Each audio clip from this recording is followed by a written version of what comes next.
আগ্রাসনের বিরুদ্ধে আয়োজিত প্রতিবাদে আয়োজিত আজকের বিক্ষোভ সমাবেশে উপস্থিত সংগ্রামী সভাপতি, হেফাজতে ইসলাম বাংলাদেশ ঢাকা মহানগরীর সংগ্রামী সভাপতি, হেফাজতে ইসলামের সিনিয়র যুগ্ম মহাসচিব জননেতা মাওলানা জুনায়েদ আল হাবিব, উপস্থিত হেফাজতে ইসলাম বাংলাদেশের কেন্দ্রীয় মহানগরী নেতৃবৃন্দ, ঢাকা মহানগরের সর্বস্তর থেকে সমবেত হেফাজতে ইসলাম বাংলাদেশের নেতাকর্মী ও সর্বস্তরের তৌহিদি জনতা, আজকে অত্যন্ত ভারাক্রান্ত হৃদয়ে রক্তক্ষরণ নিয়ে আজ পবিত্র জুমার দিনে জাতীয় মসজিদ বাইতুল মুকাররমের উত্তর প্রাঙ্গণে আমরা সমবেত হয়েছি।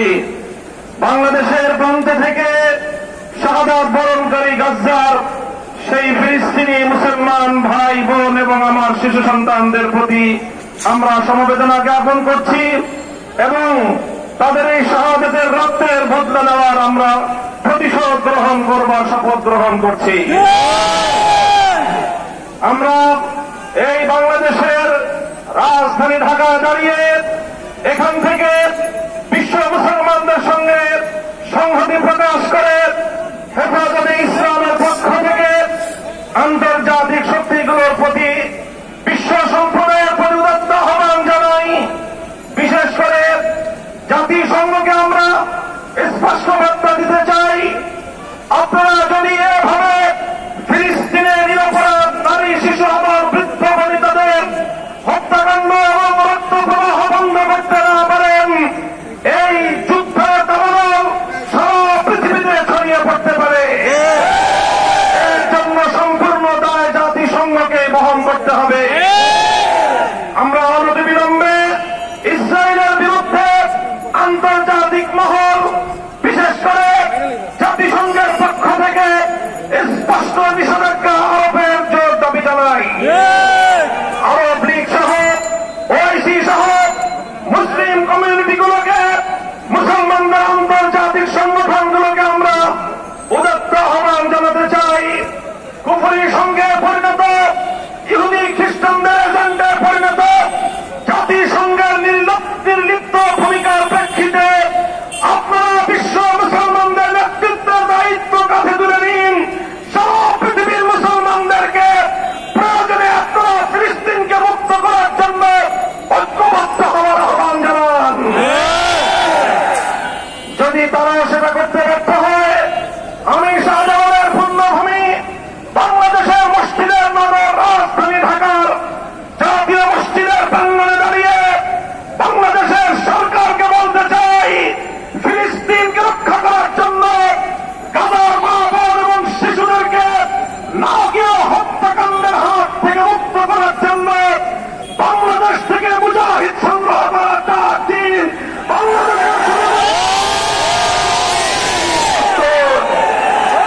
সেই সঙ্গে আমরা বলতে চাই, আমি বাংলাদেশ সরকারের কাছে স্পষ্ট দাবি জানাতে চাই, ইসরায়েলের বিরুদ্ধে ফিলিস্তিনের পক্ষে প্রতিটি পদক্ষেপে বাংলাদেশ সরকারকে অগ্রণী ভূমিকা পালন করতে হবে।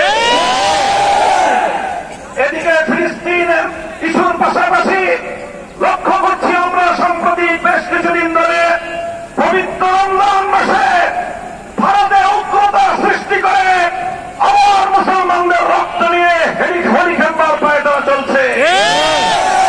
প্রায় 300 বছরের ঐতিহ্যকে মুছে ফেলে ইসলামী শাসনের মুসলিম সাম্রাজ্যের উজ্জ্বল নক্ষত্র আওরঙ্গজেব আলমগীর রহমতুল্লাহ আলাইহির সমাধিকে উৎখাত করার যে ষড়যন্ত্র শুরু হয়েছে, হিন্দুত্ববাদী ভারতকে আমরা বলতে চাই, আওরঙ্গজেবের সমাধিতে একটি আঘাত ভারতকে খান করে দেবে। আওরঙ্গজেবের সমাধিতে যদি কোনো আঘাত করা হয়, সেটাকে আমরা কাশ্মীরে হিন্দের প্রতিধ্বনি হিসেবে বিবেচনা করব।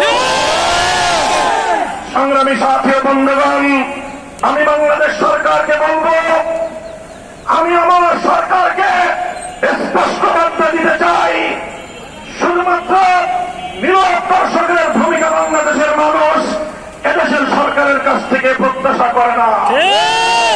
আপনারা ভারতকে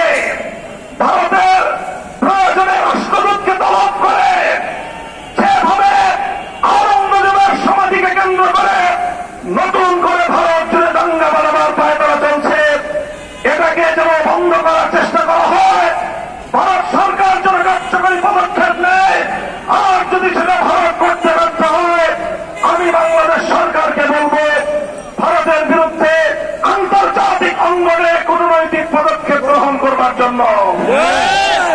আমরা স্পষ্ট ভাষায় বলতে চাই, ভারত এবং ইসরায়েল যৌথ প্রযোজনায় যেভাবে মুসলিম নিধন পরিচালনা করছে, মুসলমানদের রক্তে রঞ্জিত করছে এই পৃথিবীর মানচিত্রকে, এই যৌথ শক্তিকে রুখতে গিয়ে, এই যৌথ শক্তিকে রোধ করার জন্য গোটা বিশ্ব মুসলমানদেরকে বরং তার চেয়েও বিশ্বের মানবতাবাদী সকল শক্তিগুলোকে ঐক্যবদ্ধ করে প্রতিরোধ করে তোলার জন্য বাংলাদেশ সরকারকে আমি উদ্যোগী ভূমিকা পালন করার আহ্বান জানাই। আপনারা আন্তর্জাতিক বিশ্বকে আহ্বান করেন, উদ্যোগ গ্রহণ করুন।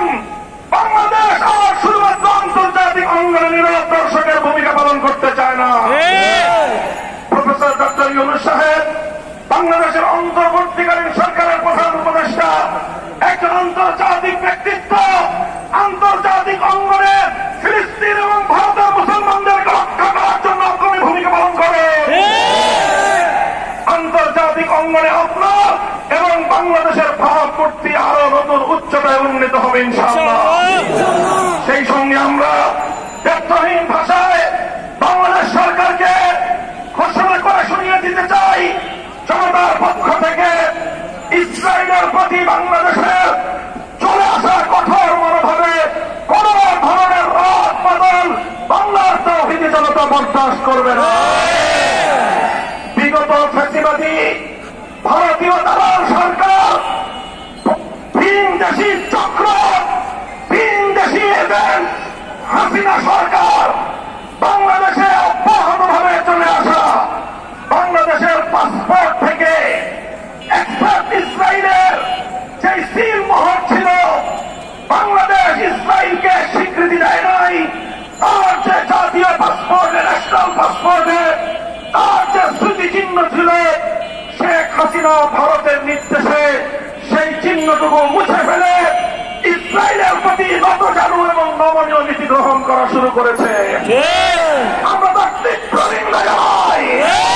বর্তমান সরকারকে আবার জাতীয় পাসপোর্টের মধ্যে এক্সপ্রেস ইসরায়েল লেখাকে আবার পুনর্বহাল করবার জোর দাবি জানাই।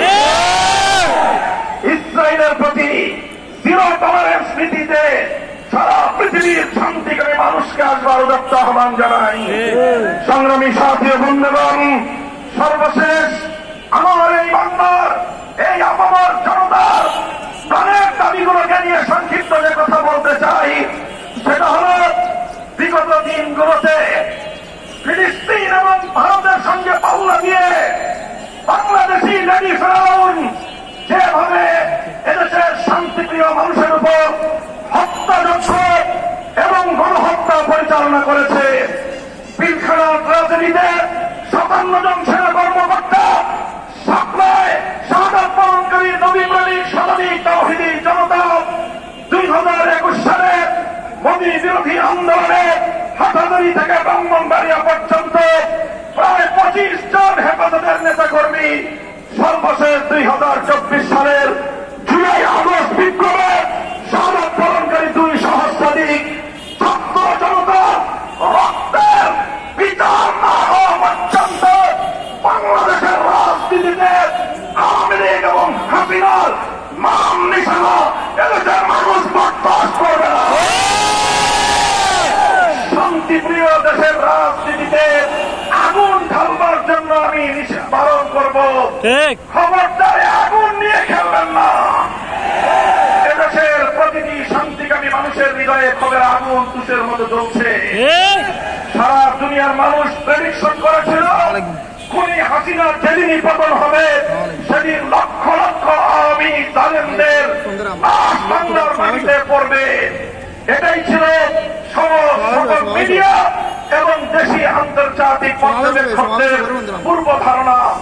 কিন্তু বাংলাদেশের শান্তিপ্রিয় বিপ্লবীরা সকল আশঙ্কা, সকল সেই পূর্ব ধারণাকে মিথ্যা প্রমাণ করে দিয়ে আওয়ামী লীগের কোন অত্যাচারীর গায়ে, কোন খুনির গায়ে বিচার বহির্ভূত হস্তক্ষেপ করা হয় নাই। তারা এখন সেই সুযোগ পেয়ে আবার এই বাংলার মাটিতে শহীদের রক্তের দাগ মুছে যাওয়ার পূর্বেই রাজনীতি করবার দিবাস্বপ্ন দেখছে।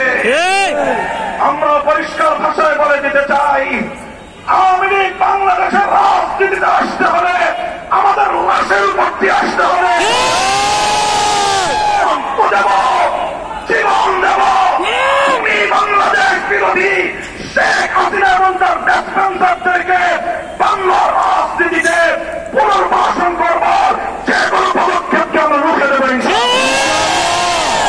আমরা অনতিবিলম্বে শেখ হাসিনা সহ তার সকল খুনি মন্ত্রী পরিষদের সদস্য এবং প্রশাসনের শীর্ষ কর্মকর্তাদেরকে সহ সকল খুনিদেরকে বিচারের আওতায় এনে অনতিবিলম্বে তা কার্যকর করবার দাবি জানাচ্ছি। বাংলাদেশ শান্তি থাকুক, বাংলাদেশের মানুষ নিরাপদ থাকুক, আর কোন প্রতিহিংসার রাজনীতি বাংলাদেশে যেন পুনর্বাসিত না হয় সেই উদাত্ত আহ্বান দেশবাসীর প্রতি সকল রাজনৈতিক এবং সকল পক্ষীয় শক্তিগুলোকে সেজন্য আমি ঐক্যবদ্ধ থাকার উদাত্ত আহ্বান জানাচ্ছি। সংগ্রামী সাথী ও বন্ধুগণ, সংগ্রামী সাথী ও বন্ধুগণ, ফিলিস্তিন ইস্যুতে আবারও বলছি, অ্যাকসেপ্ট ইসরায়েল বাংলাদেশের পাসপোর্টে পুনর্বহাল করতে হবে। শহীদ আলমগীর রহমতুল্লাহ আলাইহির সমাধিতে কোন ধরনের হস্তক্ষেপ বিশ্ব মুসলমান, বাংলার মুসলমান বরদাস্ত করবে না। বাবরি মসজিদ শাহাদাতের পরে সেভাবে যেভাবে শাইখুল হাদিসের ডাকে লম্বাট হয়েছিল, প্রয়োজনে আনন্দবাগের দিকে বাংলার মুসলমানরা লম্বাট করতে পারত।